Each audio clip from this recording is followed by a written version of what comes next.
কালকে যারা ওই খোরস মহিলার কথা শুনে আমার কেকটা দেখতে চেয়েছিলেন, এটা হচ্ছে সেই কেকটা।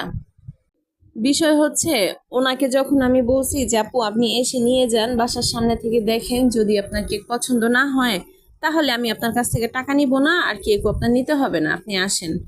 ওনার কিছু টাকা অ্যাডভান্স দেওয়া ছিল, আমি বলছিলাম আমি সেটা রিটার্ন করে দিব। তো উনি আসে নাই, উনি অন্য কাউকে পাঠাইছে, হয়তো ভয় পাইছে যে এইভাবে ব্যবহার করছি বাসার সামনে গেলে হয়তো ঝামেলা হইতে পারে। তো ওনার ছোট বোনকে পাঠাইছে আর একটা মেয়েকে পাঠাইছে।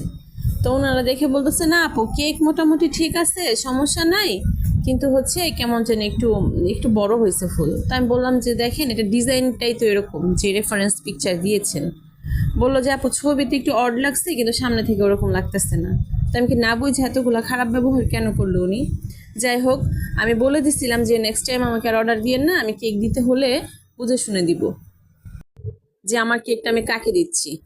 আর এত যাদের খারাপ ব্যবহার, সে আমার 50 বারের রিপিট কাস্টমার হইলো, আমার কিছু যায় আসে না। তাও হচ্ছে ওনারা অর্ডার করছিল, পরে আর আমি অর্ডার নিয়ে নিই, বলছে যে আপু আমি আসলে তোমাদের কেক দিতে চাচ্ছি না, কিছু মনে করো না, কারণ আমি তো ওনাদের মতো খারাপ ব্যবহার করতে পারি না আমার ক্লায়েন্টদের সাথে। এই হচ্ছে সেই দুর্ভাগা কেক। সবাই ভালো থাকবেন, আল্লাহ হাফেজ।